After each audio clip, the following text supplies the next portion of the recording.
Hello and welcome to the Red or Dead podcast, season 2, episode 2. This week, joining me, Maria, we've got Sukhy Bogle. Hey. And Dre. Hello. Oh, you're going to say the second name then? Yeah. Dre what? Because normally we say Andre, and I suddenly thought, I've called him Dre, getting a bit informal. What's going on? Sorry everyone if my voice sounds terrible. I've got proper flu, man flu, full effect. Shivering, feeling sorry for myself, and writing out a will, all of that stuff. Without the COVID, thank God. But at least you're wearing a Liverpool. Nice uplifting start to the podcast there. But you know what? The thing is, I mentioned that because I want everyone to show inner strength, mental strength to carry on through.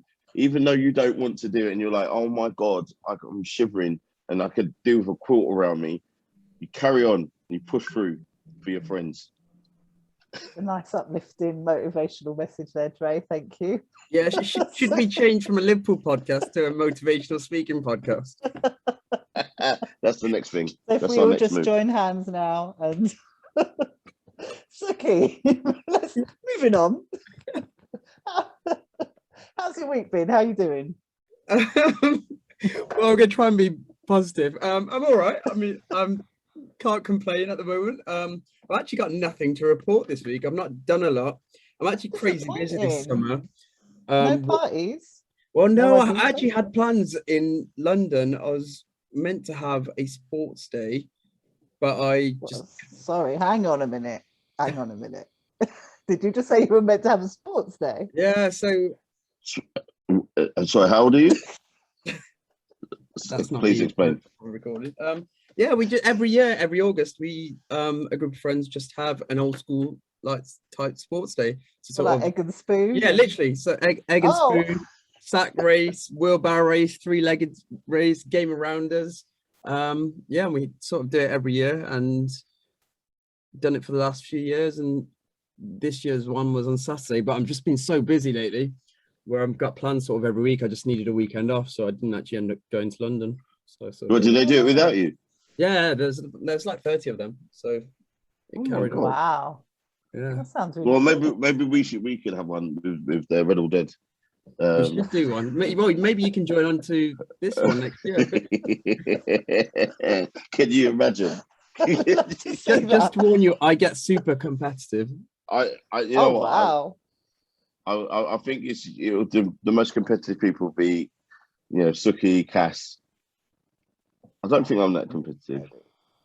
No. I'd just be like, I'd just look on and you'll be like, oh, you win. Okay, boys. Dre, you didn't come last. You actually was one of the top runners up. Well done. And it's the participating that counts. Maria would definitely be like the comforting parent. Can I ask you guys a question? I really wouldn't. I was going to ask you guys a question. In the Olympics, because I'm still trying to get my head around this. There was a point where 2 people shared the gold medal. Yeah, that's quite cool. That's right. The high jump, wasn't it, or long jump? Yeah, I think it was a high or long. One of the jumping things, yeah. And I was like, wait a minute, I was thinking, like, friendship and all that stuff, that's nice. But the whole point of the Olympics, the longest running competition I've ever known, that anyone's ever known, has been a gold, silver, and bronze. So how can you just decide that, we're both going to share? Like, you actually defeating the whole... They left it to them, didn't they? They said they could either keep going and whoever, like a sudden death kind of thing, or share it. Yeah, but you can still be friends after. They decided they wanted to share it. Yeah, but that should be their decision. Like, I don't get that. It doesn't mean that you're a dud if you finish silver. The other person's is better. You see, this is why it goes to come second. It's because of people like you.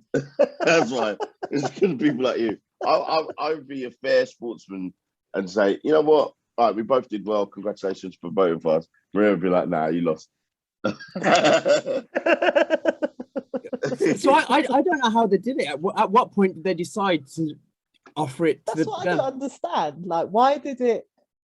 How did it? How could it be a draw? Surely you. Well, there Surely was you a can just certain lift it point higher. where It's there was because the other event was about. There was something to do with like another and event was timing going to as well. start or something. Okay. So you only got a certain amount of time they could do. But then there are days that they could have just done one more and then whoever won. But what about if they got the same thing on the next one? I don't know. Like, I watched it in disbelief, and when I saw it happen, because obviously they're switching to something else going on as well, and I was like, wait a minute, are they actually just having a discussion about sharing it?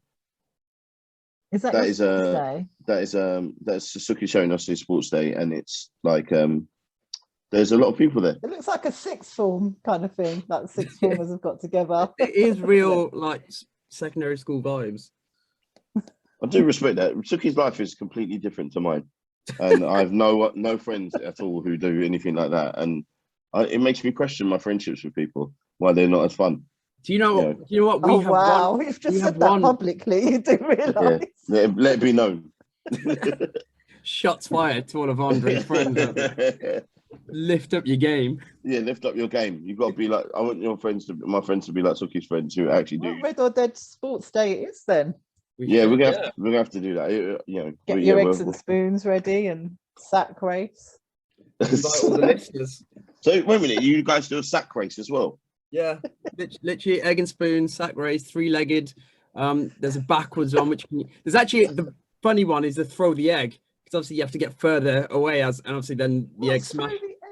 So two people, you got to throw the egg to each other, and then when it breaks, you're out, and then the last. I wouldn't like that because I'd end up with like. Ooh. No, I never. I know that you. I remember the egg and spoon one. And then I've never heard about throw the egg. This like a grown-up. All I do remember is a parents' race as well. And there was always like some uber competitive parent who's just like who was actually really good. Who's just like going for it. Do you remember God bless her soul? Princess Diana.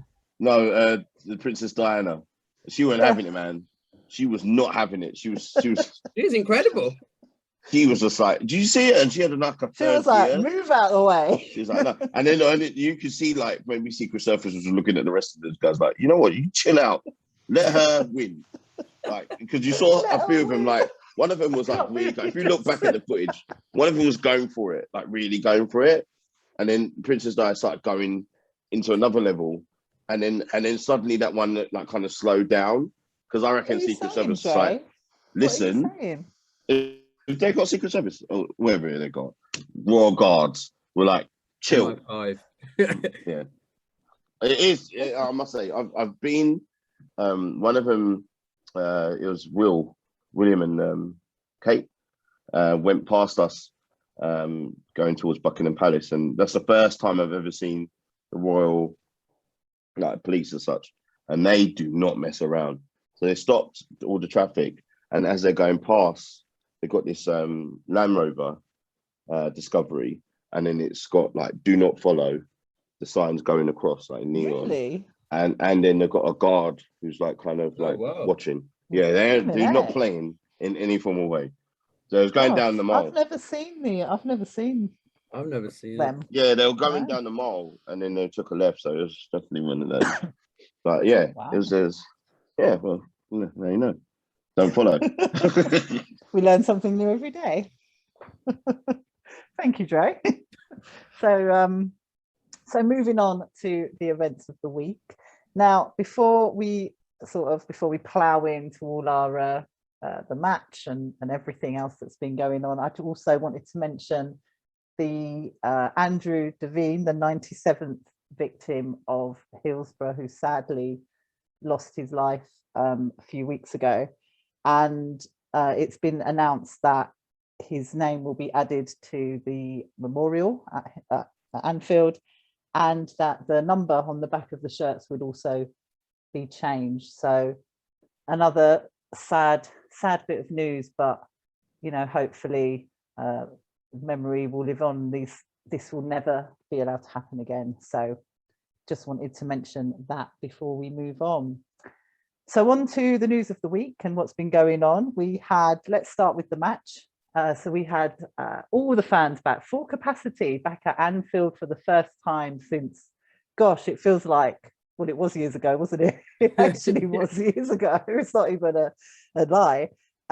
Since obviously COVID times, it was amazing to see the whole crowd, a whole crowd at a football match, not at Anfield. I think I said it was at Anfield. It was not at Anfield, obviously.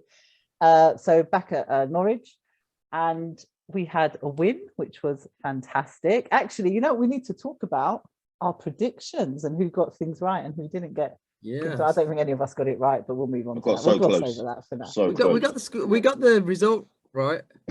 Result was right. Yeah, we all said a win. Trying to make sure everyone wins, everyone scores. It's just like, come on, man, just shoot. Like, get on with it. Yeah. Trying to be fair. We all predicted a win. I don't know who came closest, but I mean, me and Sukhy said 3-1, which was pretty close. I'd say me and Sukhy won, actually. So, you know, I would say that as well. I'd say that. Everyone else was like 4-0, 5-0. We got the right number of goals scored. 4-0. Exactly. We got the right number of goals. Maybe. I said 4-0 because I got faith in my defence and my keeper. Unlike you lot, I knew that they would not penetrate our walls. But, nonetheless. We were just being real. We were basing it on what we'd seen from last season. We had to be a little bit, cautious, realistic. But Salah was trying to be fair, it was Alisson's amazing save, which kept... It was. That's what I mean. I literally wasn't even moved by that because I expect that from him. That's what it is. Because he's your keeper, right? So Sukhy, do you want to run us through the lineup and the goings on in the match? Yeah, so I think maybe it was Ellie that called it. There was Milner in midfield with Ox and Naby, and then at the back we had Big Verge back and Matip, and then obviously Tsimikas replacing the injured Robbo, and then front three was Jota instead of Bobby to start. I think that's exactly how Ellie called it, actually. I thought we played really well. I thought Ox wasn't in the game as much, but I thought that was unfair on him because without Fabinho, he is trying to do a lot of the defending, and I don't think that was the right position for him. I think Ox is better when he attacks, when he drives the midfield forwards. I thought Naby did a really good job. Salah just looked unbelievable again. Like, he just is so consistently good for us, consistently our best player. Mane looks good, I thought, as well. So obviously lost a bit of faith in him towards the end of last season, and we weren't really sure what was happening, but he looked like he's going to be back to his normal self. And Jota got the goal, but I wasn't that impressed with Jota. I didn't think he could get into the game that much. And actually, when Bobby came on, it showed me why we go for Bobby over Jota. But I think Bobby links up the midfield a lot better and then sort of integrates Salah and Mane a bit more into the game. And obviously glad that Bobby got the goal, and hopefully Bobby can get more goals this season as well. I was really happy for Bobby, actually, that he scored. Same. And you know what? Like he really needed that. Salah was really unselfish throughout the game. He passed at the right moments constantly, and it made us look like a better team. And I think Salah was waiting, though. He was waiting for his moment because he also knew he obviously broke the record. Oh yeah, what a record! Successive Premier League goals in start first matches. That was brilliant, and he knew he was waiting for that. He knew it, and it was a beautiful goal as well. So he did it with style, which was really good. It seemed like a bit at the start. I think it seemed a bit rusty, or like I was worried. I think I even said it on our group. I was like, this is the thing is that, like, I wasn't worried about them doing anything because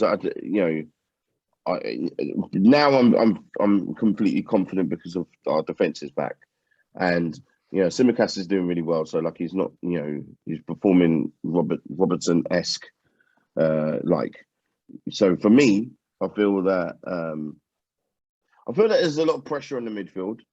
I mean, I was disappointed that when I saw Milner starting. Not that I think he's rubbish, but it's just, I think me and Sukhy in particular kind of want, him to be moved on a little bit more.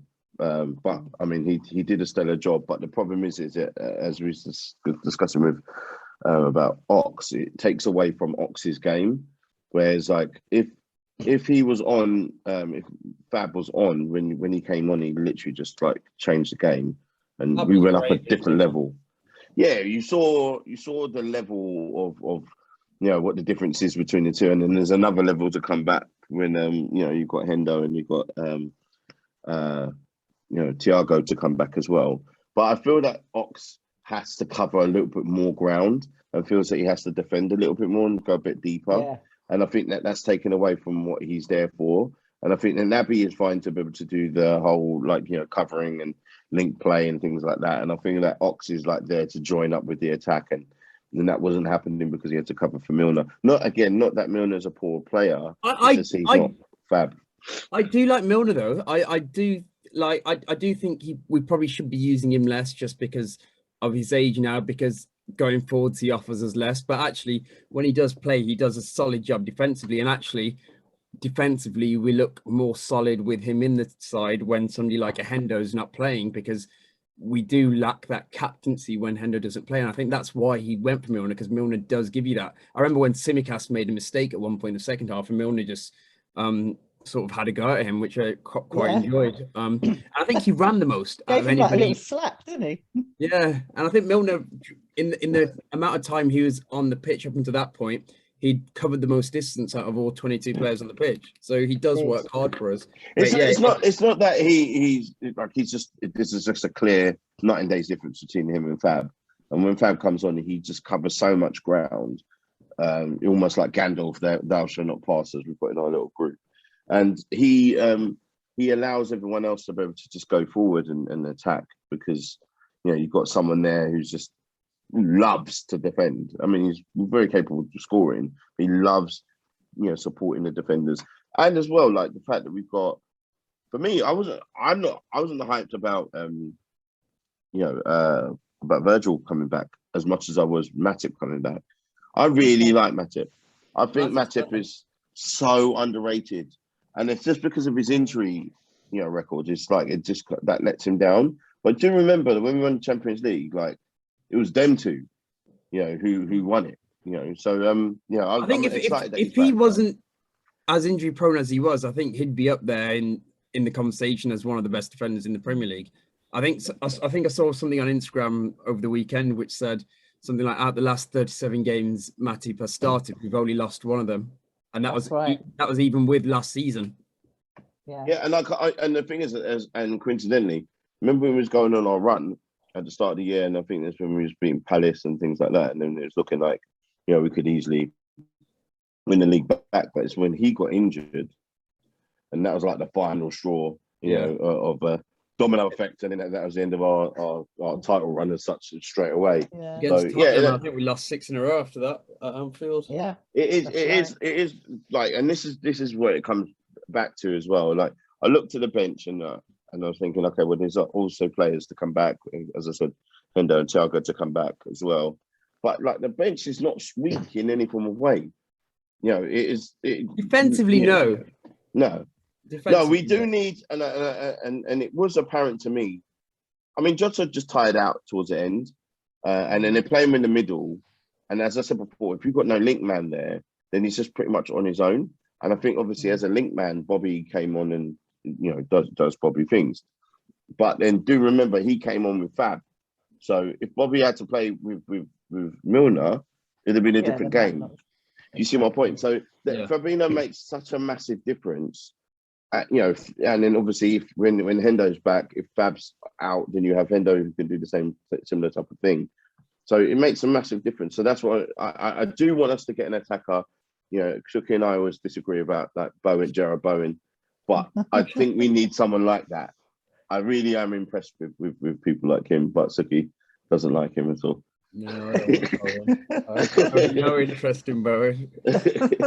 I mean, before we move on to transfers and non-transfers and non-signings, was there anyone in particular that you thought stood out the other day on the match? Was there anyone that you thought, wow, yeah? Salah. Jesus, that man's just amazing. Like, I must say this. I think we've been spoilt for a long period of time where we can even have debates about who's our favourites. Like, it's him. Like, he is the best attacker if not player that we have. He is like, the more that the game went on, he had a close volley in the first half, I believe it was. He almost scored. Then the goal that he actually scored from the corner, and then him setting up, incidentally, like him setting up with Jota by not like by luck, but just he had to challenge for it to actually be there. That wasn't purposely done. But then the setup with Bobby was just delicious. And, there's another moment where he went after when we're 3-0 up, he went to pass when he probably should have shot himself. Mane. Yeah. Oh yeah. Yeah, I was cursing more than anyone else because then I was like, here's my prediction, spot on. But yeah, he was trying to bring Mane into it. Mane was good though. Mane was good as well. But and Tsimikas was very good until he started tying out towards the end. He was really good. And then obviously Alisson. Virgil's going to take time. Like that's what I noticed. He's a bit rusty. He's not quite himself yet, is he? No. When is it Pookie or whatever his name is? He came. Pookie. Yeah. When he went through and then Virgil had to just turn around and run. Like he wasn't like hell for leather running as he normally is. It's just like, all right, someone else will cover. But that could be because he's got Matip there. Yeah, I mean, hopefully it's just a time thing. I mean, he said himself that he still needs a bit of time, so hopefully that'll improve as the season goes on. So moving on a little bit, so we're talking about signings and Bowen, as Dre keeps mentioning. There's been quite a bit going on this week. No new signings, however, we have had contracts renewed, which has been absolutely fantastic to see and really, really important for the stability of the team. Sukhy, what are your current thoughts on the renewals and where do you think this transfer window is going? Is anything? What do you think anything's going to happen? I hate that we're talking about renewals. No, it's obviously great that we're renewing these contracts and showing loyalty and trying to get our big stars staying at Liverpool. Obviously, that's huge because we can't underestimate the importance of the likes of Virgil, Mo, Hendo, Fab at the club. So it's so important doing that. But it's just not the exciting stuff you want to hear about, is it? I want to hear about a new signing. I feel we're short on an attacking player, and I feel we need two, but I'd take one. I want either an attacking midfielder or an attacker that's going to get us goals. But yeah, no, obviously great that we're keeping these players, and it's going to be important going forwards, especially when you've got the other team strengthening. But yeah, it's just making me a bit jealous at the moment, where you see the likes of Chelsea signing Lukaku, you see United getting Sancho and Varane, and you see City getting Grealish. I'm not sure if they're going to get Kane, although we'll talk about City in a moment. But yeah, I kind of just feel I really would like that Belgian attacker. Is it Doku? He really impressed me in the World Cup. I wouldn't mind him. I think he'd offer us something different. Just to appease Dre, Alan Saint-Maximin was amazing for Newcastle on Sunday. My guy. He is unbelievable. He was literally. If we're looking actually for someone who's going to bring a different option, I feel it's definitely him. I think you're looking at someone who can potentially, if you was to get someone like him, be a replacement for Bobby, because he comes deep. He's a playmaker as well as he can be very comfortable on the ball, fast. Like he's just like really like pretty much everything we kind of really looking for. So I'm shocked that no one's actually gone for him. I mean, yeah, go on. Sorry, go on. Carry on. No, I was Sukhy and I disagree about Bowen. The reason why I say with Jared Bowen is because I feel that he's a very fast, energetic striker or attacker who can play on both sides, and it will give us options. And I'm thinking of when the African Cup of Nations come about. I never know how to pronounce the. I think it's AFCON. AFCON. So it's AFCON. Something different, isn't African. AFCON. Sorry, people are gonna don't at me about this. People be like, and you're black and you're supposed to know this stuff. Well, I mean, just like, you know, phonetically and stuff, it kind of makes sense. Ofcom. It's a pseudonym. It's an Ofcom, like the regulator for That's why I say the whole thing. phones and stuff. That's why I say the whole thing. People are gonna be like, "What the hell's that got to do with Liverpool? What's Ofcom got to do? What have Liverpool done?" No, I think it's because we're obviously going to lose Mane and Salah. So that does worry me.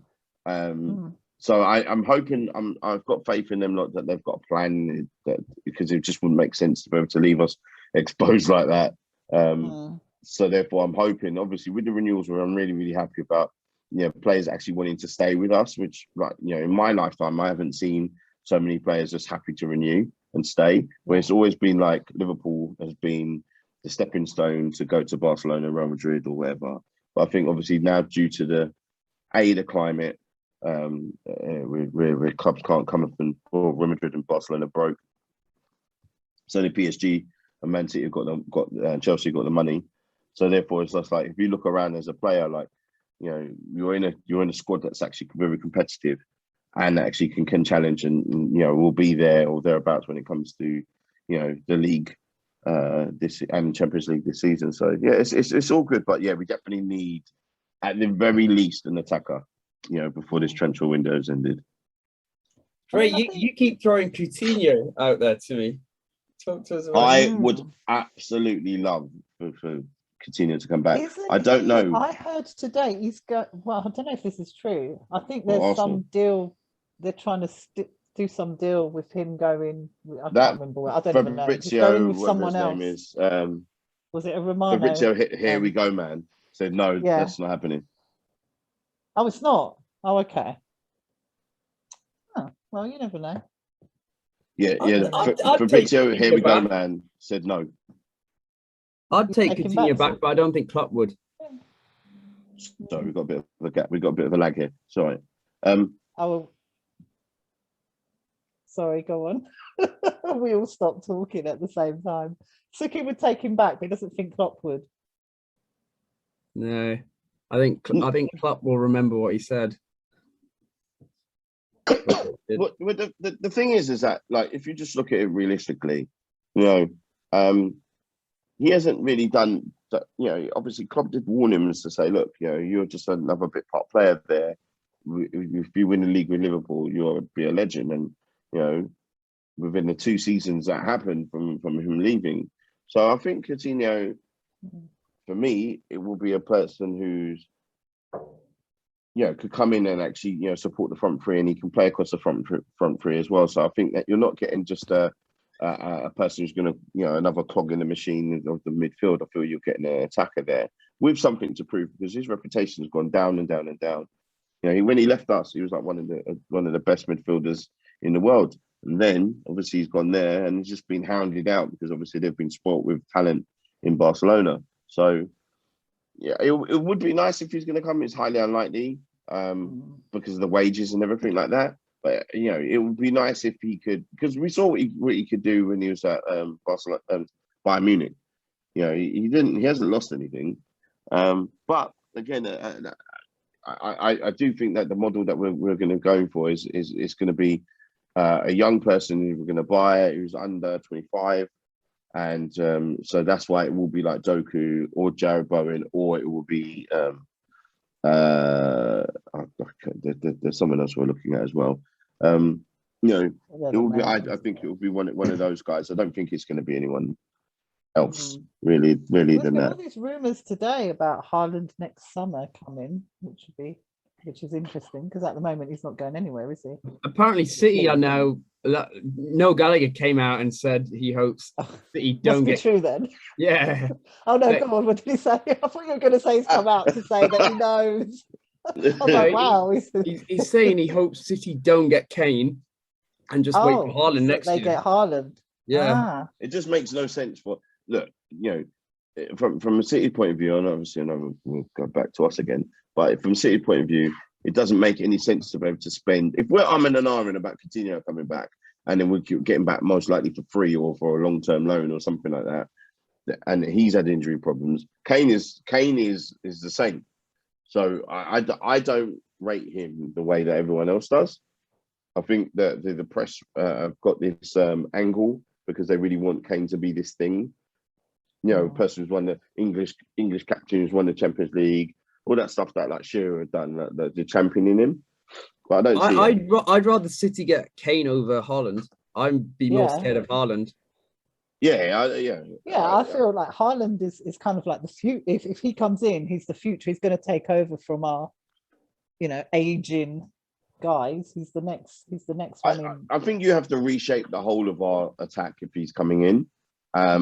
Two, I don't like his agent. I think his agent has been acting, on this tour that he was taking them on. Oh yeah, it's like really distasteful. And then three, I think I see Mbappe going, which will leave the space for Haaland in PSG. I don't think he's going to go to. I feel the wages that he's going to command is, if we're trying to keep Salah, then why would we, going to get someone who's going to most definitely, beat his wages for sure. I don't think we'll get Haaland, but I'm worried that City will get him next year. I just don't see them. I think they've got to win something now. They've got to win the Champions League now, so they can't think next summer. Therefore they have to push the boat out to be able to get a Harry Kane or someone else. So therefore it could be this summer that they could get him. Because in the day is that but Borussia Dortmund have to kind of look and think, okay, well, if we don't sell him now for whatever money we're looking for, 110, 120 or whatever it is you're looking for, then we're going to be losing him for 70 million next year because that's his clause. So therefore, I think that there's something coming. This will be, since Torres moved to Chelsea and then we got Andy Carroll, the most interesting transfer deadline day. Because I feel like everyone's waiting for the last minute. There's a lot of brinksmanship going on. And I feel everyone's just waiting to see, can you afford to keep that player that you're holding on to? Because next year you're going to be losing that player for less. And I think that Liverpool doing that. Dortmund letting Haaland go this window. I can see Mbappe moving this year. Really? Yeah. I think he'll go. I think for players as well. I think that maybe it might be that. It might be like someone will come out with a deal. Let's say a Barcelona will come out with a deal and say, "All right, okay, we're going to ship 2-3 players of your plus cash or whatever, or promise of cash over several years your way." And it'll be all Real Madrid. They've got players to be able to give away as well. So like Eden Hazard could go and play with his brother there or something like that. You never know.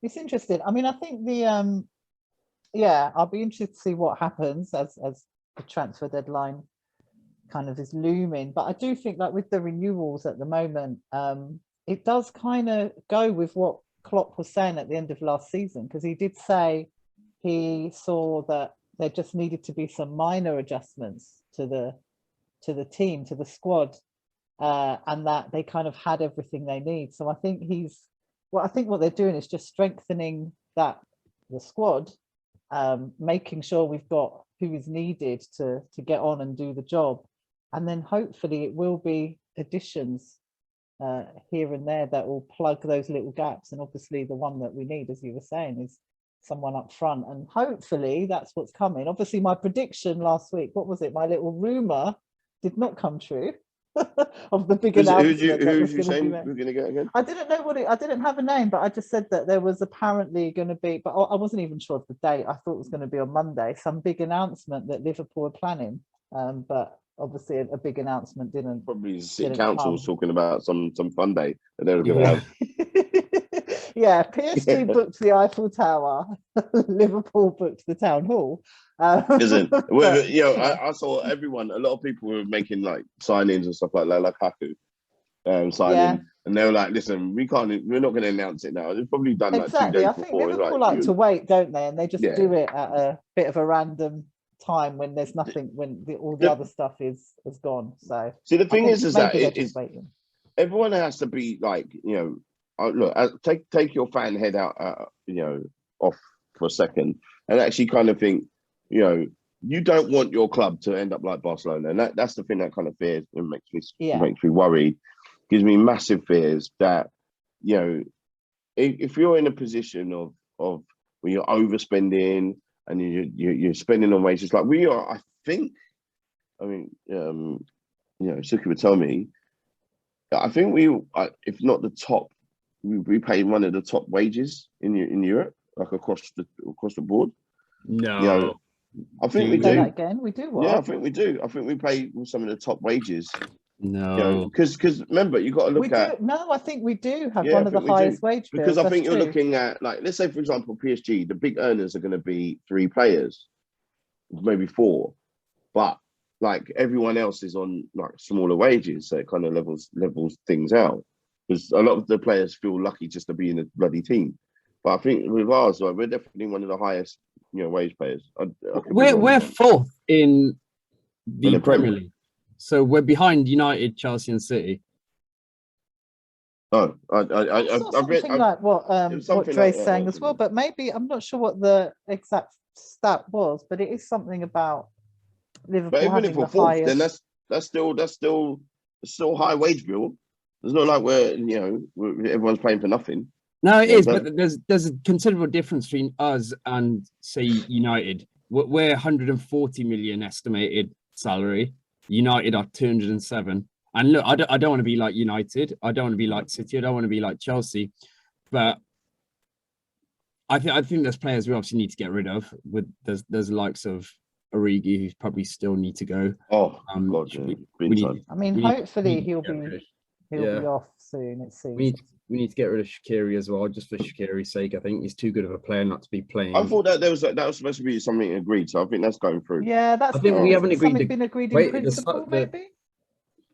Apparently, personal terms are agreed with Leon, but we're not agreeing the transfer amount. We want more. Yeah, they do like to get every single. That's the only thing I find a bit draining, is that you do need new blood on the bench. I think it's really encouraging that you've got Harvey Elliott on there. I was surprised that he came on when he came on, because I thought Taki would have come on because he's played really, really well. And he's a lot faster than I thought, and he's a lot stronger now than he looks was really before. good. Yeah, so I feel like with him, he's got to get some time. But Harvey Elliott, he's the one I've been like talking about for the last 2 seasons since he signed, and he is. I feel he's going to be like the gem. I feel that he's got it all. I feel personally, I think that he's a special talent, and I feel really excited to be able to see him blossom. But as I said, we do need to strengthen and get rid of Origi. Thank you for your service. He's been really good. Hero. But it's just time. There comes a time, doesn't there? And it's time for him to move on. Yeah. Like the thing is, now you've got to look at it like take away City, Chelsea, and PSG, because it's like they've got endless amount of money and there's no restrictions for them to spend whatever they're spending. So it's not real football with them, like I feel personally. But I feel like with Man United, because obviously they've got history, they're part of a rebuilding project. And as well, to be honest with you, like the way that they've spent their money, like obviously they're in some serious debt. So they're another one, like more like I can't look and compare Liverpool to the rest of those oil money company clubs. But with Man United, I don't want it. I don't want it to be like that. Like, they're spending money that they just haven't got. But I agree. Look, we've got into this debate however many times on this podcast over and over again. I agree with you. I don't want to be like a City, Chelsea, PSG, a United. But I do think there is a middle ground, and I think at the moment we're below where we need to be, below what's right. There's clubs smaller than us who have consistently outspent than us, and ignoring salaries because obviously that's a separate issue. But just in terms of net spend, and I just don't think we're doing enough. And if I look at our squad, I know Maria, you mentioned the Klopp comments about how we'll have some of these signing the injuries back and renewing contracts. My personal view is our squad is weak compared to other teams. I'm glad we've got the likes of Harvey Elliott, and I'm sure he'll be unbelievable. Give him a season or two, he will be unbelievable. And I have faith in that, and he looked good. But I don't think we've got enough ready players to come on who can change a game.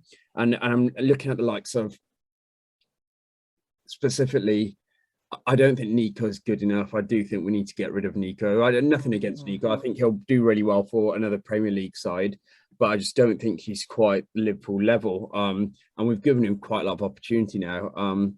And I feel we need stronger right back coverage for Trent and somebody to challenge Trent a bit more. I know Konate can play there, but ideally you want an out-and-out right back who similar to what Tsimikas is doing for Robbo now, where I think Tsimikas is going to actually make Robbo play better. And I think that's where maybe Trent's poor dip last year maybe wouldn't have happened if he had a stronger right back, because Trent would have been dropped and we could have used somebody else a bit more. And same with Alisson. I really like what's his name? Kelleher, but I don't think he's good enough to be number 2. And Alisson actually does tend to miss quite a few games of each season.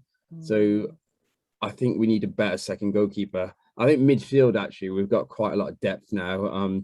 When you think of the likes of, on the weekend, we didn't have Thiago or Hendo. Fab came off the bench. You've got Jones, obviously, I'm sure, who will get better, and then other players. But yeah, it's the attack as well. We need, like I said, we need to get rid of Shaqiri and Origi, and I just think we need to. Do you think it's just 2 more in? Do you think that then you'll be like, in attack? I'd ideally want another strike. I'd like an out-and-out striker if possible, and then an attacking midfield. But I know we're not going to get that this one. So I'd take one. I just want one. Just one would be. I just want one. Would you take one that, like, if it's like a Doku or anyone else, it's going to be someone who can play across. I'd take Doku. I'd take Doku. Yeah. Just somebody who's going to allow us. So if you just get one in, and it's an attacker, would you be a bit more like confident? I'd be happy. Yeah, I'm not sure I'd still be FSG in, but I'm not going to buy it. I'd be happier. I do think we will get somebody before the end of the window. I think it'd be madness not to. I think everybody's talking about it. I think that was the first thing Redknapp mentioned at the end of the game on Saturday in the analysis. So I do think we'll get somebody in, but yeah, hopefully it's sooner rather than deadline day. I think we're stronger than my take is this, is I think when I look at who's coming in, who's coming back, we're a lot stronger than people think. And I think that there'll be I like us being the underdog, or all these pundits so-called last season was just like Liverpool's going to win, Liverpool's going to win, Liverpool's going to win it. And then if you have a terrible injury plagued season and you get all of those players back, then how are you weaker and you still finish 3rd last season? So I don't really take much notice of what the pundits say, because at the end of the day, it just seems like they've got recency bias. So whoever buys the most players is the person who's going to win. And it's like, you still have to gel. And I think that's the advantage that we have of other people. So we have a team who everyone knows each other. The majority of players actually just know each other, the way that they play. Everyone's familiar. Everyone's got the same ethics. There's a when you looked at LFC TV, there's a bond between all of them, and they all know each other quite well. But I think that is something that I think you can't underestimate. Yeah, I agree. I think that actually that's something really special and almost quite unique, I'd say, to Liverpool. They really do. They gel as a team and they know each other, and it feels really genuine. And I can't remember who I was talking to the other day, but we were saying how nice it was to see, like, compared to last season and the end of last season. And I think we brought it up on the podcast. It was nice to see the players smiling again and just happy, looking like they want to be there, they're ready, and they want to actually play. Towards the end of, it wasn't even towards the end of last year, it was kind of middle of the season last year, all of that disappeared. We didn't see, because Liverpool always known, this happy squad, smiling, happy, ready for it, and it was gone. Last season it had gone. It was Klopp as well. It was right from the top last year. Like, you could see, Klopp it just got exactly. Klopp was. It was just terrible. We were seeing sides of players we'd not seen before, and I think that's gone now, and we've gone back to a mentally strong team who are ready to get on with it. And maybe we haven't spent as much as others, but I think this it's not enough, but it's definitely, it's an advantage that Liverpool have got, that they've got that kind of mental strength and that bond behind them, and it really, really shines through, and it really, really shows. And I think it'll be interesting on Saturday. No, I was just going to say, it'll be interesting on Saturday to see how having the fans at Anfield, because actually, I don't know if you noticed at the match the other day, when I was watching, all I could hear was Liverpool fans. I couldn't hear the others. I could hear all the Liverpool songs and chants. So it'll be interesting to see how much more lifted they get by the fans. I can't wait. It's going to be incredible. They are going to be absolutely. They're going to be really excited about this. I feel like definitely. I was going to say the same thing as you. Like, the fans made a massive difference, and some players kind of work off of the fans. Yeah, Bobby is 100%. You could see it straight away. He works off of like he's a showman. The showmanship came out straight away.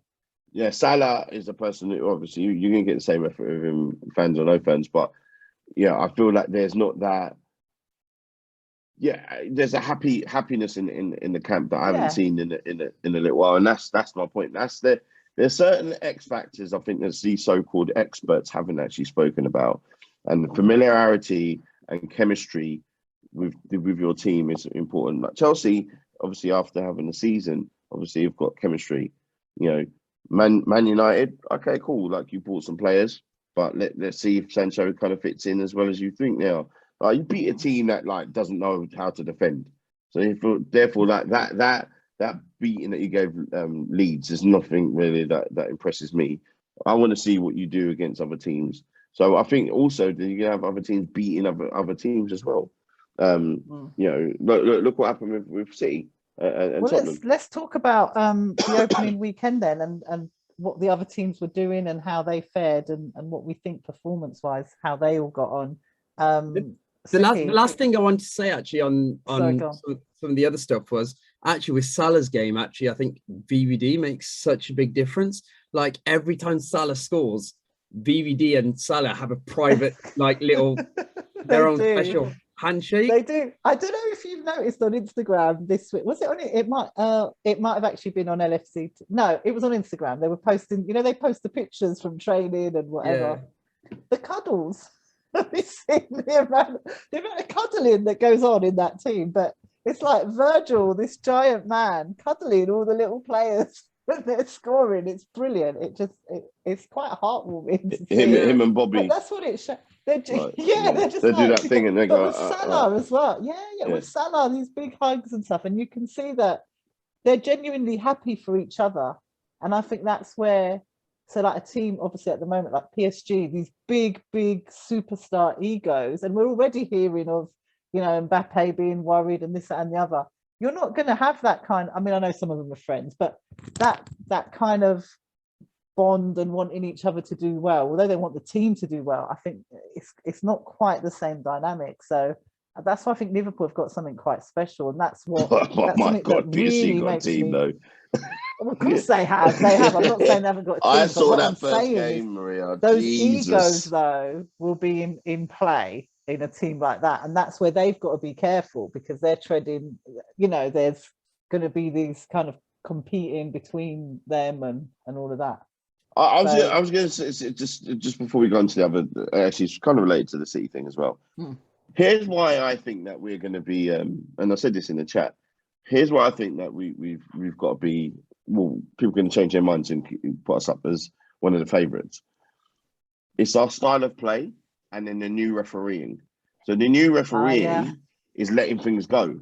And it reminds me of like I don't know how many years ago, where it was like, we used to have like midfield hard men, used to have like, tackling, that's allowed. Like, remember all of that crap that that City were allowed to do last year, where pretty much you're not allowed to tackle them. You're not allowed, Sterling throwing himself on the floor every 2 seconds. So all of that crap that they do, done. Like, fingers crossed, it continues to be how it was before. And if you've got a team that's actually allowed to be physical, which Liverpool definitely are, and can mix it like Liverpool definitely can, then that's where I think that we're going to, City won't. I don't think City are going to win the league. I think City will come third, because I feel that they're not, unless they get a striker, they're not able to mix it. I don't think Kevin De Bruyne likes to be roughed up. Definitely Sterling doesn't like to be roughed up. He's getting roughed up by Tanganga. I can't pronounce He was unbelievable for Tottenham. Tanganga. That's my point. So that's where Tottenham might actually, because Tottenham have got players who can mix it. So I think if you've got a midfield that actually can, play really nice, fluent, classy football, but then also, are not afraid to be able to put their foot in, like Hendo, like Fab. I hope Thiago can work out his timing better. But Naby's definitely as long as he gets it right, then Bobby's okay. definitely good at tackling back. So therefore, you've got Mane as well. So and obviously when Virgil. Robbo comes back, Virgil's definitely about that life as well. So therefore, you've got several captains and leaders in that team who are not afraid to be able to mix it up, and that's what City. That's where City lost the game, when Tottenham were mixing it up a bit more. So you're saying you don't see City winning? Who would you say our main competition is this year for the title?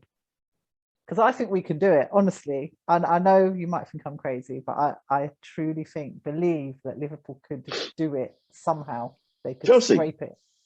Yeah. Yeah, Chelsea are the one I'm worried about most, I think. Unless City get a striker. I think Lukaku's just been unbelievable for Inter. He's obviously... What is it? I think, what did I say? That he had a digestive issue, which United didn't pick up, which Inter picked up, and it's basically just changed his game. Like he's lost a few stone. He's just in great physique, and he's just been unbelievable for Inter. So yeah, I'd like to see. A lot of people are predicting him as the golden boot. So I'd like to see how I think he's playing this weekend against Arsenal. But you see how they don't even. And this is where. And I've been watching a lot of these predictions. They don't even mention Salah in it. And I'm like, this man has been, for the last 4 seasons, top scorer, or if not joint. So I don't understand. Salah will be up there. Salah missed out by 1 or 2 goals last season, having been in a god-awful Liverpool team stricken with injury. So you'd think with Fab, Hendo back in midfield, he'll definitely be up there, with hopefully Mane and Bobby playing better, so they're providing more assists to him as well, and vice versa. Salah's going to be up there. 100%. Yeah, look, I'm confident after seeing us play on the weekend. I don't want to get too excited because it was Norwich, a newly promoted team. Of course, but yeah, even Norwich have something to prove. First game in the Prem. Sometimes it's those games that can kind of knock you sideways. Arsenal.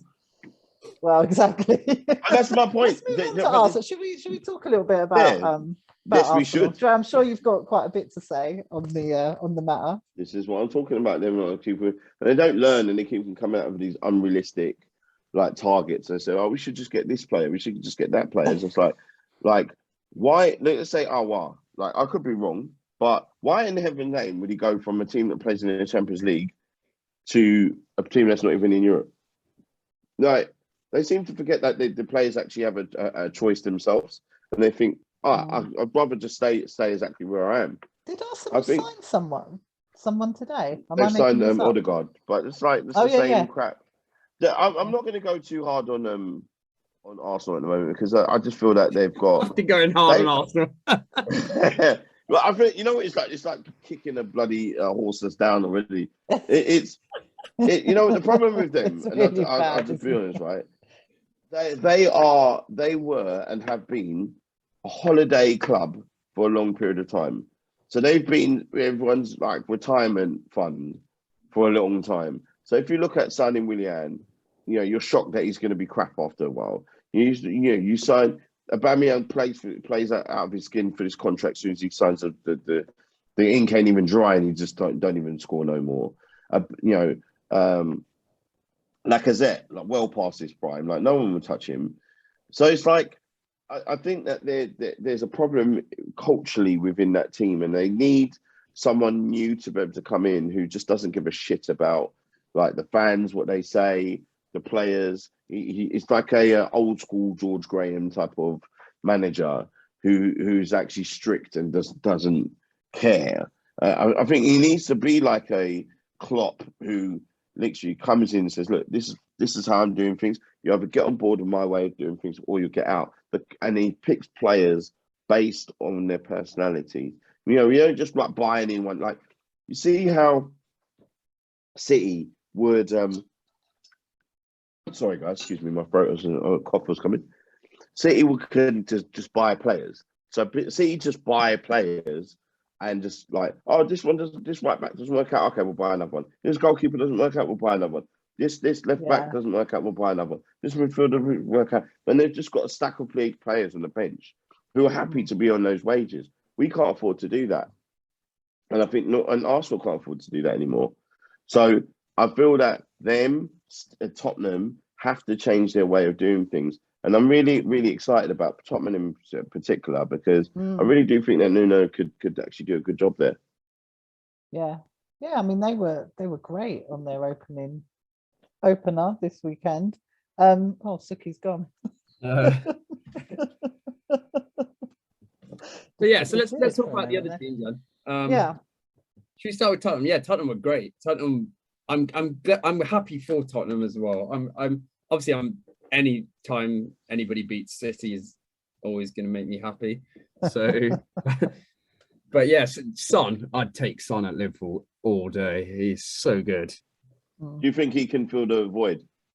Oh yeah, I think Son would be perfect for us with the way we play. He's probably a bit too similar to Salah, but he'd give you more goals outside the box. So I meant for if Harry Kane does go, do you feel that he can kind of carry the load? Because I was impressed with him. Who's the Dutch midfielder, the Dutch attacker that they've got as well? Bergwijn. Really, I wasn't that impressed with Bergwijn. I was impressed with his workload and him. I don't think he's good enough for finishing. He doesn't score enough. They need an attacker, and this is the point. This is the problem. Is that people are saying, "Oh, Kane's going to go." Who are they going to get to replace him? I don't think they should let Kane go unless they have somebody else. People saying what is going on with Kane now? I haven't even heard the latest. I think he's gone into training now, hasn't he, today? Oh, is he? Yeah. Oh, okay. Who knows? Who knows what's going to happen? But if, from a business perspective, it doesn't make sense for them to let him go this late now, unless it's for a ludicrous amount of money. So I hope. Unless you've got someone lined up, but who is I'm trying to think of an actual striker. Like if Danny Ings was in that team, I think Danny Ings should have waited to go to somewhere else, really, because I think he's going to be a bit wasted at Villa. I feel like if he was there on playing in that game, he would have scored 2 goals minimum. Yeah, I don't think Son's enough. I think Son will need somebody else. I think Son will need help. I don't think Bergwijn's going to get them enough goals. But Lucas was amazing. He should have been their man of the match. Bergwijn? No, Lucas. Yeah, Lucas Moura is unbelievable. Yeah. So yeah, I think Lucas Moura is good, but I don't think they have enough. I don't personally. I think Son is obviously class. I think Son is better when Kane's playing though as well, but he can do it without Kane. Bergwijn is not clinical enough. Bergwijn, he has good play, but that chance where he was 1-on-1, he took an awful first touch and allowed Edison to come out to him. Yeah, I'm not worried about Tottenham this season, even if they keep Kane. But yeah, we'll see. I think it'll be a better season for them, hopefully. Yeah, I do like Nuno. I think Nuno's great, so I think Nuno will do well. Yeah. I suppose that, I think Tottenham are missing, if they got a midfielder, another tough midfielder, and then an out and out striker. I think that they'll be, in business. I feel that they've had so much poison given to them by Mourinho, and I don't know why people are hiring him, because it just ends up being bitter and blaming the players, and players don't want to play for him. But what I saw is that people making an effort, and what I saw was, I think personally, City were running that game for 15, maybe 17 minutes. Apart from that, it was all Spurs. From what I saw, I could be wrong, but as soon as Spurs turned it up a notch, then that was it. Yeah. Who else played this? Who else? Sorry, which other teams? There's United Leeds. Sorry, my throat. Does My he- turn. Right, we're all suffering from colds here, by the way, I people. don't, So I don't bear know. It's with us. literally since we We've came been on. It's we've been Dre pressing passed mute, it through Zoom. been pressing mute left, right, and centre just to make sure that we're not coughing through this whole thing. I'm sorry, Sukhy, yeah. you were speaking and I started coughing over you. Yeah, there was obviously United Leeds. I thought Leeds did well getting back into the game and then sort of capitulated. Leeds are like saying old crap where Leeds are like, you know, coming out and attacking and they're not bothering defending. It's like watching children play football. And it's just like, I just don't understand how you're going to start. You will not start this season, that's for sure. You know, doing that type of football. No way, you're definitely going down. I'm hoping that Burnley. Not. Leeds will stay up. I'm hoping they. If Who they do you do, think's gonna, yeah, who do you think's going to go down this season? Burnley for sure. Burnley, Brentford. Waste of time. Brentford, I don't know because they seem like they had a little bit of fight about them. I don't know. As long as Burnley go down, that's all I care about. You just want to get rid of Burnley. That's it. You just want them That's out. it. Burnley out. Norwich will go down as well. Norwich will go down. Yeah, I think Norwich will go. I don't think they'll stay up. Yeah, because they've only got one decent player that I would say is I'm surprised he's playing for them as well. I forgot his name, the one with the blonde hair. Which one's that? For Norwich. Yeah, him. Todd Campbell. Yeah, he's too good to play for them. You know, he's got his exposure now in the Prem. He might get. He should be going to Spurs or something like that. That's what Spurs are missing. That someone like him, to be able to carry the ball as well. And he's actually a decent finisher when he gets an opportunity. But yeah, those are the only games that stick out to my mind that I saw were I was really impressed with the West Ham Newcastle game. I thought that was quite exciting. But what sticks out in my head for this weekend is the refereeing. Is the best refereeing I've seen in many years, and it's made the games enjoyable. Yeah. There wasn't that kind of you're on the edge, like, oh, what's going to happen? What's going to happen? So that was like nice. some of the stupid decisions that were given before, fouls and penalties. We should get more goals because of the offside rule. Because we play on the edge. It should make a difference. So Fernandez got his hat trick because of it. He wouldn't have got his hat trick last year. Well, and that's what I mean. So I think Man United fans have got to kind of cool their heels again because of who you're playing against. So same way with us. Like no one's saying that we're going to win the league based on the decision. But I would say we can say that because we've got pretty much the same team bar one person who's playing for us. Who in that same squad who's won trophies, back to back. So, Chelsea seem very strong to me. They took Palace apart, but I don't see them again. Well, we will see them again. Who they got? They got Arsenal, haven't they? I'm not sure who they've got this weekend, to be honest. It's Arsenal, Arsenal have got Chelsea, and then they've got City. Yeah, there's a big clash this week. Yeah, so they could actually be having no points in the first 3 games. Gosh, that's gonna be the kind of the car crash to watch this season. There was also one other match on the weekend that was played behind closed doors, and that was the Liverpool and Aston Villa game, which was reported on. Sukhy, did you catch some of the news on that one? Because there was a bit of excitement around form and play. Yeah, it's only based on sort of social media. Obviously, they haven't shown any of the match. It's just been little snippets that they've talked about. We won 4-1. I don't know who the 4 goal scorers were. I know Nico Williams got an unbelievable goal. I had them. I'll have a look. But yeah, apparently Thiago was man of the match, which is great news. Right. I think he's going to be so good for us this season. I think last season people judged him and expected too much in an injury-stricken team. And I think he is somebody that's going to benefit from Fab and Hendo playing with him in midfield. I think he'll provide more attacking threat this season. So I'm excited for Thiago this season. Hendo, I think, had a really good game back.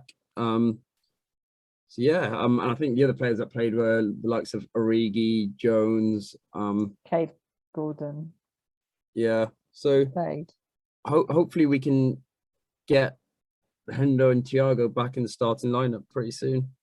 I think people think that Thiago's not a good fit for the team, and I feel like he's got a point to be able to prove himself as well. Because remember, he was sub all during the Euros, so I think he wants to remind people, like, you know, who he is really. You know, because I'm interested to see how he gets on, because as you know, I've not been a big Thiago fan, so I'm hoping. Outrageous.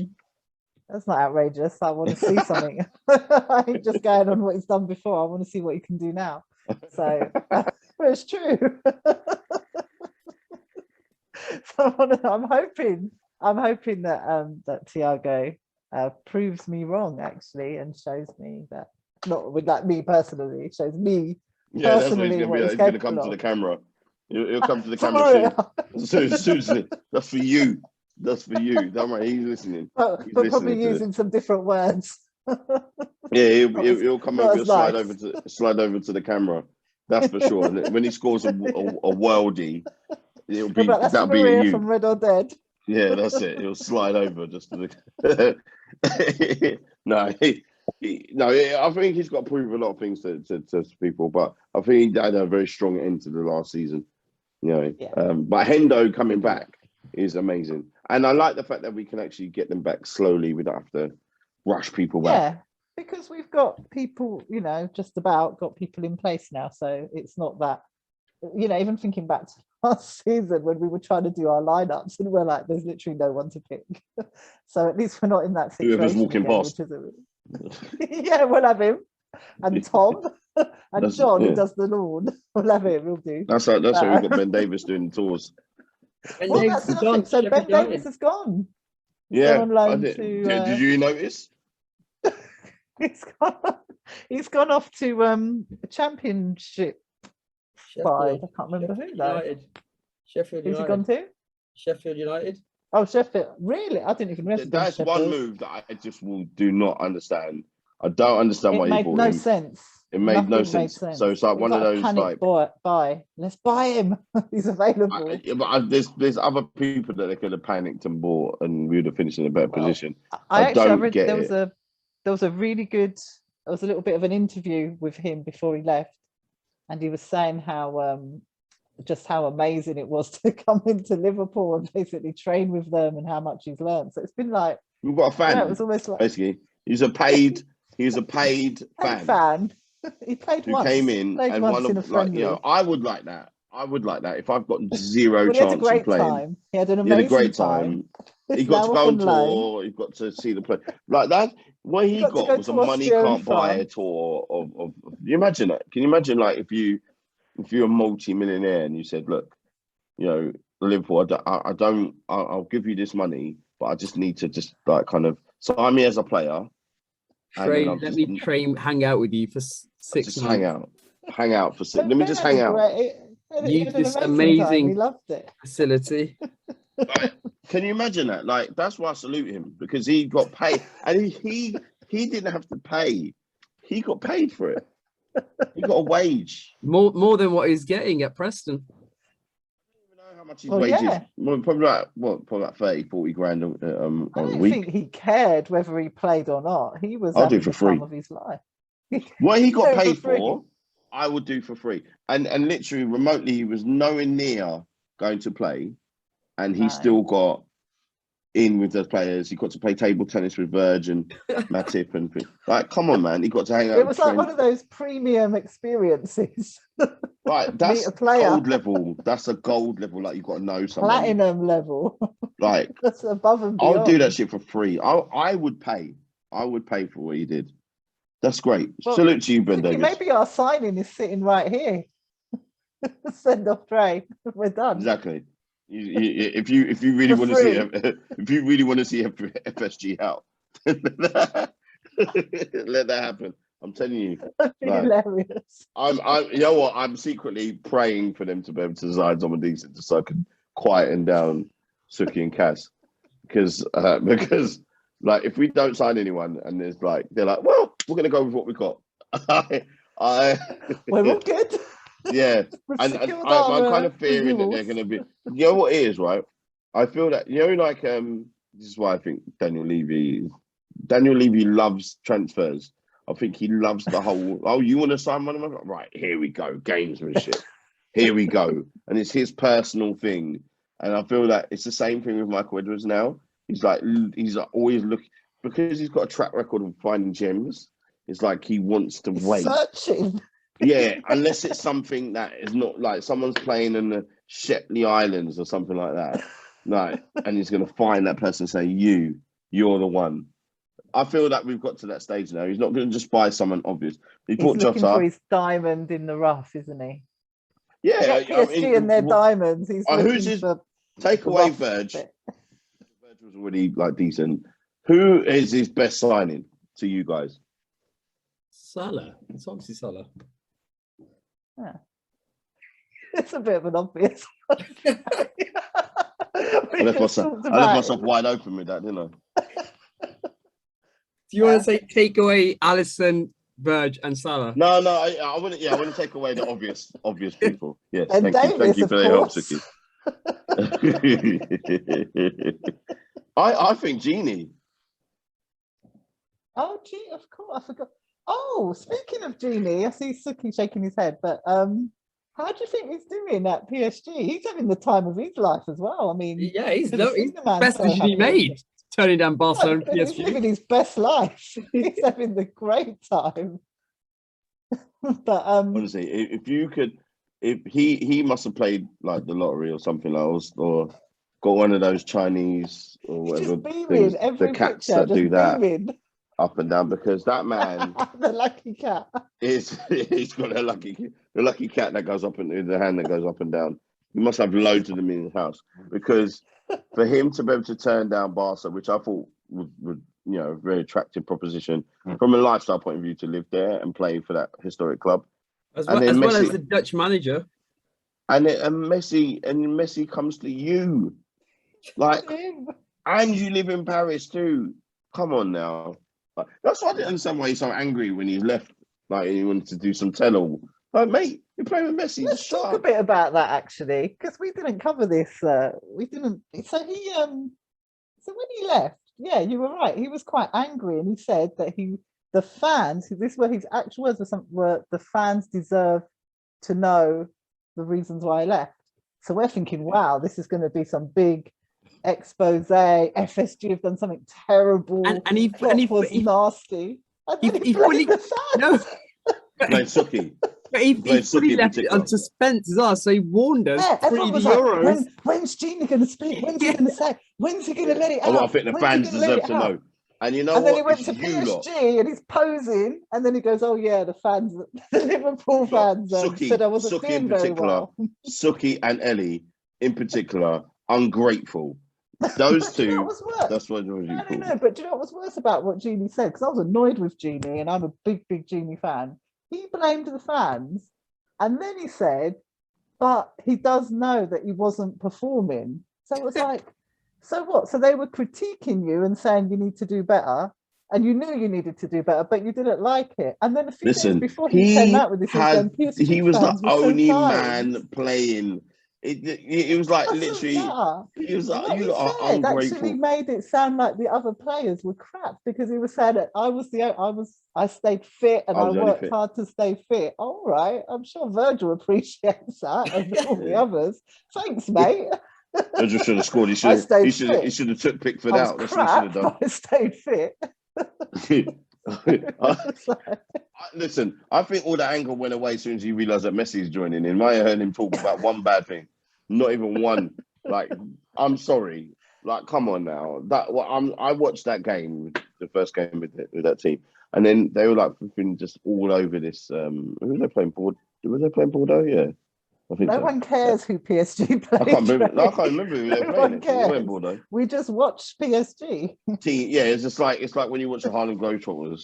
It's like you don't even know who they're playing against. It's like the Washington Generals, and literally they looked on the side in the stands with the players just waiting to get fit. Then you had Ramos, you had Messi sitting next to Neymar. Laugh and a joke. The other midfielder, like, geez, I was like, this team, there's no excuse for them not to win the Champions League. Well, but you see, that's where there's going to be a lot of pressure on them as well. So they can't fail. They can't fail at anything. They've got to win everything. They've got to wipe the board. You're the same thing as us. Good luck to them. Good luck, Gini. We wish you well. Oh, look at you. Will Gini get in? What do you mean? He played. He's played. He played. How many matches have they played now? Say he wouldn't get in their team. Yeah. Get in their team. You're hating. You hate him. But when you've got the likes of Messi, Ramos, Yeah. Well, we'll see what happens once starting. they're all playing. But Yeah. he's You played know, the sorry, hold a last second. two. He's going to play. Sukhy's just kicking this man, even no matter where he goes. No, look, contrary to popular belief, I liked Gini at Liverpool. I just think he had a horrendous last season and shouldn't have played the amount of games he played. And I agree that some of the games he played was probably because he was the only one fit. And actually, we do need to thank him because he was actually available for us compared to other players. But he was not good enough the last season. But I genuinely do wish him well at Paris. But if I was looking at the Paris squad, would he be in my starting lineup? I'm not sure he would, to be honest. They've got some unbelievable talent. I mean, did you watch the first PSG game? No, I haven't seen it.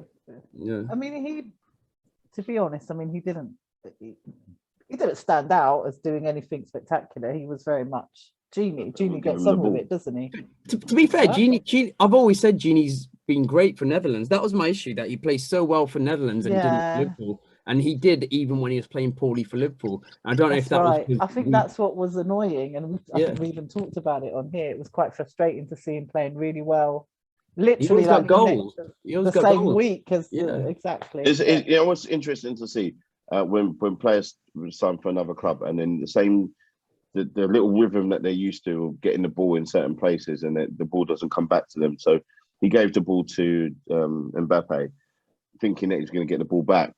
Bye. I was like, even I could see that you're not getting that ball back, but he made a run that he would make if he gave it to Mane or someone. Yeah. And then Mbappe was like, no, here's what I'm going to do: is I'm going to run through all the players. Like it was quite interesting to see, him try to do one twos and things like that. So he spent a lot of time running around without the ball, but. I tell you what, I do miss Gini's his face game though to be amongst all of them. Sorry, I do miss Gini's face just being amongst the Liverpool players though, just because he was always so smiley and happy all the time. Lovely. You can't deny that. I'm happy that Ox is getting an opportunity instead, because I think that Ox has to perform this season. What Sukhy's getting at is it's not the same. Listen. I know you lot are against Ox. But leader Ox, you're trying to make out like he's a mascot, and he's not. Have you seen Gini's modelling things over in Paris at the moment? No, what's he doing? It's not the same. He's killing Instagram. Exactly. He's like all over it. It's not. You can't look at your face. It's about to have a look. What is he doing? I've got a few saved. I'll send you some of the pictures. Maria posted something today. Did she? Yeah. On my story. I will. Think Ox could quite slot into that. There was just mucking around. Oh, he's doing the most. He posts a lot, but he always used to post a lot. But mate, he's living in Paris. Like he's living the life. He's absolutely living the life. No, I'll send you one in a second. Keep talking, and I'll send you a picture that I particularly like. He's living the life. He's literally I'm seeing in his stories that he's like living the life. I saw that he's walking around in Paris, like just enjoying his life. He was asking people for tips where to go.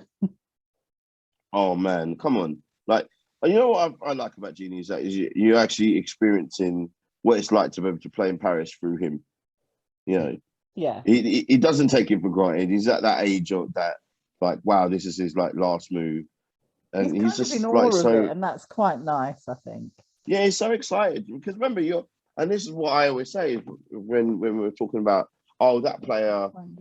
Like if you're talking about what's his name, Haaland coming here, he has to choose not just the best team. He has to, like, if he's going to go to City, you have to choose to live in Manchester over Paris, over Barcelona, over Madrid. And I'm sorry, those three cities are way better to live in, for a young man. So I'm sorry, like, I don't think it was just down to that.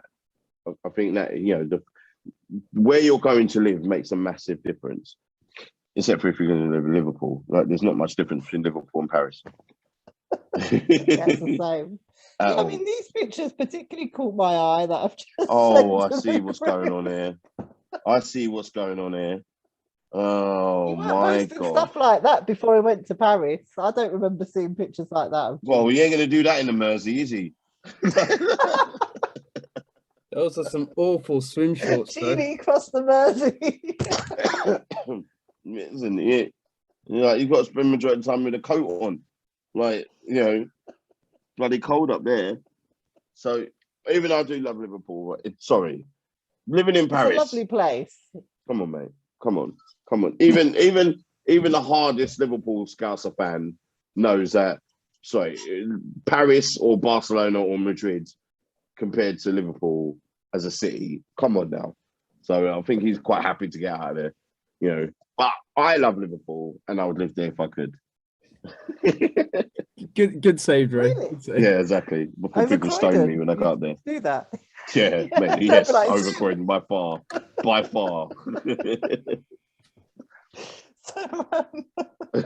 So Saturday, let's move on to the match coming up. We've got Burnley at home.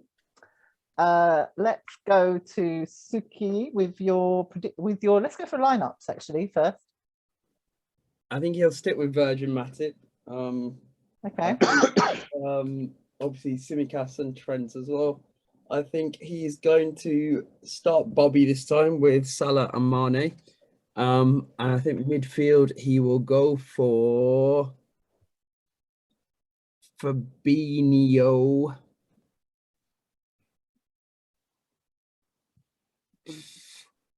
I think he'll go for Hendo.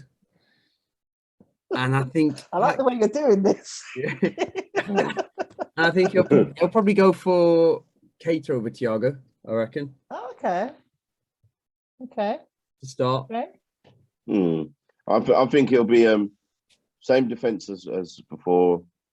I think he'll start Fab instead of Milner. I think it'll be the same to Keita and Ox. And I think probably he's going to keep it the same, to be honest with you. I don't up front. I don't think he's going to change it because at the end of the day, Jota did score, so I don't think he played badly. I just think that he was, the game tailed off, and I think he needed some fresh legs on there.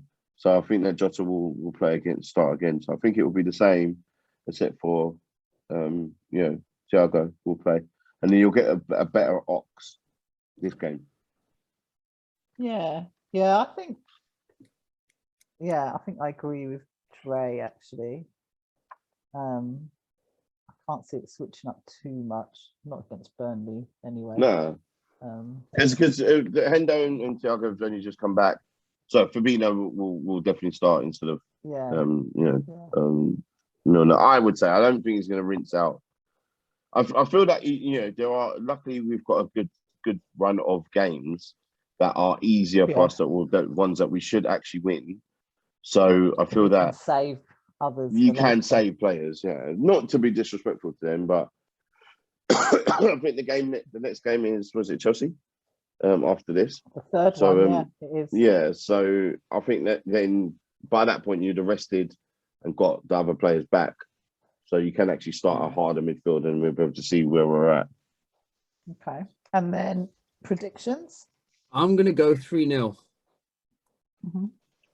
Write these down. I will go with the same, actually. Yeah, I was going to say 3-0 as well. I'm going to go with the same. I definitely think we'll be scoring 100%. Oh, yeah, definitely. Yeah, I see this as it should be a fairly straightforward fixture, I think. And with the fans there, I think it's going to make all the difference. It should be a really good solid game. Yeah, probably 2-0 before half time, I would say, because we'll come out the block flying, and then things will kind of level themselves out in the second half. But actually, I'm going to go one better, 4-0 again. I'm going 4-0. I'm going to stick with my 3-0. I'm going to stick with 3-0. Dre, not Dre, Sukhy, you recording these for the. I am. We need to get Ellie's and Cass's at some point before the game as well. Yeah, we'll get them next. We should try and get them before the podcast next time, so we've got them all ready. But yeah, we'll grab those and we'll stick them up. We've got them recorded on there as well. I reckon Cass will go 2-0. That's my prediction. I reckon Ellie will go 4-0. Yeah, Ellie will be winning like 4-0. like 7-0 or something. 8-0, why not? The team don't turn up. Excellent. Okay, so thank you so much for tonight and everyone's contributions. I don't know why I said that quite so formally. I know. Thank you, Dre. No, sorry, it's meeting. Thank you, everyone. Has everyone got the actions for going forward? I'll email the minutes after the podcast. No. Thanks, everyone. And we look forward to next week, where we hopefully be discussing a solid win against Burnley. Thank you very much. Bye. Peace.